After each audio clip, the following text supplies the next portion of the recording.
माँ पार्वती और भगवान शिव भ्रमण पर निकले थे।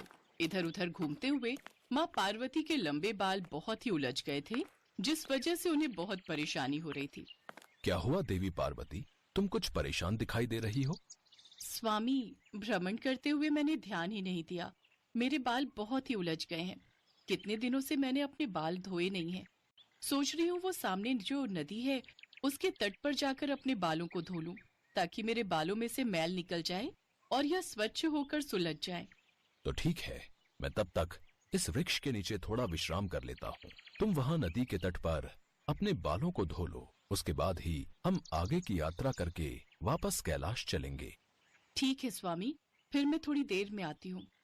भगवान शिव वृक्ष की छाया में विश्राम करने लगे और माँ पार्वती एक साधारण स्त्री का रूप लेकर नदी पर बाल धोने के लिए चली गईं।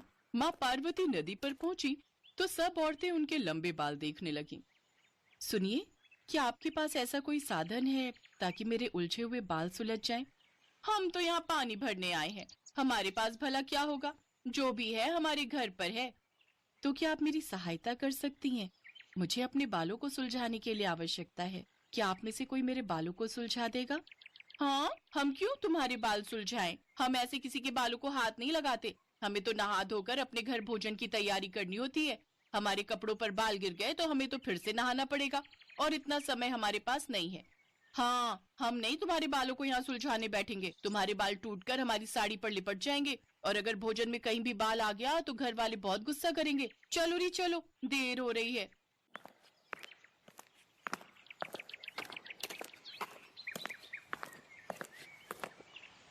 बहन, तुम्हारे बाल लंबे हैं, इन बालों पर कंघा फेरना पड़ेगा। थोड़ा तेल लगाना होगा ताकि बाल मुलायम हो जाएं, फिर ये बाल आसानी से सुलझ जाएंगे। अच्छा, क्या तुम मेरे बालों को सुलझाने में मदद कर सकती हो? मेरे पास ऐसा कोई साधन नहीं है जिससे मैं अपने ये बाल सुलझा सकूं। इसके घर में एक वक्त की रोटी बनाने का तो तेल होता नहीं है। तुम्हारे बालों में लगाने के लिए तेल कहाँ से लाएगी? शांति बहुत गरीब है, ये एक छोटी सी झोपड़ी में रहती है। बहन, आप इन सब की बातों पर ध्यान मत दो। मुझ गरीब को तो रोजाना ऐसे मजाक सहने की आदत हो गई है। बहन, मैं घर से तेल और कंघा लेकर आती हूँ। शांति कुछ ही देर में तेल और कंघा लेकर माँ पार्वती के पास वापस लौटी। उसने माँ पार्वती के बालों में थोड़ा तेल लगाया, जिससे बाल मुलायम हो गए। शांति बहुत प्रेम से माँ पार्वती के बालों को सुलझा रही थी। धीरे धीरे बाल सुलझने लगे। जैसे जैसे शांति बालों को सुलझाती तो थोड़े बाल उसकी झोली में भी गिरते। शांति हैरान रह गई। जो बाल उसकी झोली में गिर रहे थे वे सोने के होते जा रहे थे। माँ पार्वती मंद मंद मुस्कुरा रही थी। शांति इस चमत्कार को समझ नहीं पा रही थी। माँ पार्वती के बाल पूरी तरह से सुलझ गए, घने लंबे सुंदर बाल। पर वो बाल सोने के क्यों बन गए, इसका भेद शांति को जानना था। अचानक कंघा फेरते हुए शांति को माँ पार्वती के सिर में पूरा ब्रह्मांड दिखाई देता है और माँ पार्वती अपने साक्षात रूप में आ जाती हैं। माँ पार्वती, आप और एक साधारण स्त्री के वेश में? हाँ बेटी, मैं तुम्हारी अपनी माँ पार्वती।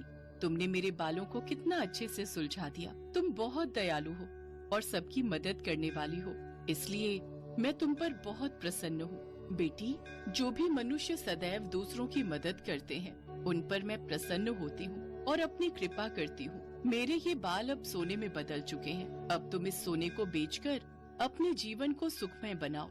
मेरे आशीर्वाद से तुम्हारे घर अब धन संपत्ति का कभी अभाव नहीं होगा। सदा खुश रहो। हे देवी मैया, आपकी सदा ही जय हो। जय माँ पार्वती, जय माँ पार्वती। इसके पश्चात माँ पार्वती वहाँ से अंतर्ध्यान होकर भगवान शिव के पास वापस लौट आती हैं। अपने उदार स्वभाव के कारण शांति की किस्मत पलट गई और माँ पार्वती के आशीर्वाद से उसका जीवन सुख समृद्धि से भर गया। ये कहानी हमें सिखाती है कि हमें सदैव दूसरों की सहायता करनी चाहिए, जिससे हमेशा भगवान हमसे प्रसन्न रहते हैं और उनका आशीर्वाद भी हमारे ऊपर बना रहता है।